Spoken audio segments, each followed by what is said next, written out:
जर मित्रांनो तुम्ही आज माझ्या चॅनलवरती नवीनच आला असाल तर चॅनलला सबस्क्राईब करा आणि हा व्हिडिओ शेवटपर्यंत नक्कीच पहा.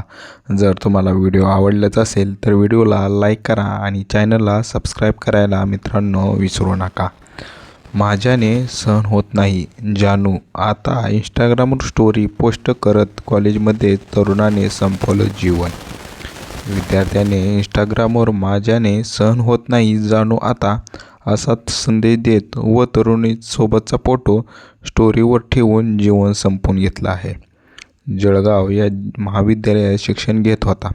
त्याच महाविद्यालयाच्या परिसरातील झाडाला गळफास घेऊन सतीश भविष्कर या विद्यार्थ्याने गळफास घेऊन आत्महत्या केली आहे. ही घटना रविवारी सकाळी 7 वाजता नूतन मराठा महाविद्यालय परिसरात उघडकीस झाली. आत्महत्येपूर्वी या विद्यार्थ्याने इंस्टाग्रामवर माझ्याने सहन होत नाही जानू आता असा संदेश व तरुणीसोबतचा फोटो स्टोरीवर ठेवून त्याने जीवन संपवलं. या प्रकरणी जिल्हा पेठ पोलीस ठाण्यात अकस्मात मृत्यूची नोंद करण्यात आली आहे. रविवारी सकाळी रामचंद्र पाटील हे नूतन मराठा महाविद्यालय परिसरात प्लंबिंग कामासाठी गेले. त्यावेळी त्यांना स्वच्छतागृहाजवळील एका चिंचेच्या झाडाला एक जण गळफास घेतलेल्या अवस्थेत दिसला. त्यांनी याविषयी वॉचमॅनला माहिती दिली. जिल्हा पेठ पोलिसांना याविषयी माहिती मिळताच ते धावत आले आणि वाघमारे, जयेश मोरे, विशाल साळुंखे हे घटनास्थळी पोहोचले. त्यांनी विद्यार्थ्याला शासकीय वैद्यकीय महाविद्यालय व रुग्णालयात दाखल केले असता डॉक्टरांनी मयत घोषित केले होते.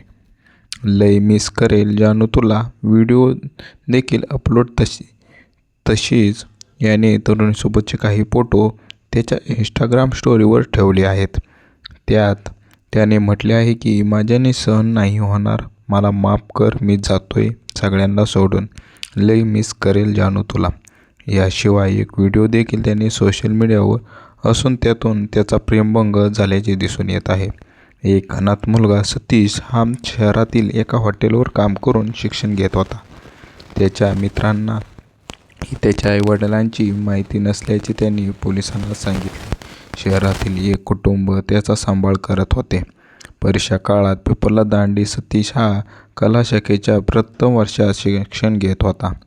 प्रेमभंगामुळे तो विचारात राहत होता व परीक्षा काळात अनेक पेपरलाही तो गैरहजर असल्याची माहिती त्यांना मित्रांनी दिली. सुरुवातीला अनोळखी पोलीस घटनास्थळी पोहोचले. त्यावेळी अनोळखी म्हणून नोंद करण्यात आली. नंतर ही वार्ता शहरात पोहोचताच सतीशने काही मित्र रुग्णालयात पोहोचले. त्यावेळी त्यांनी ओळख पटवली. तसेच पोलिसांनीही महाविद्यालयाकडून काही माहिती घेतली असता मयताचे नाव सतीश भविष्कर असल्याचे समजले आहे. जर मित्रांनो तुम्हाला हा व्हिडिओ आवडलाच असेल तर व्हिडिओला लाईक करा आणि चॅनलला सबस्क्राईब करायला मित्रांनो विसरू नका, कारण अशा नवीन बातम्या तुम्हाला ह्या चॅनलवरती पाहायला भेटणार आहेत.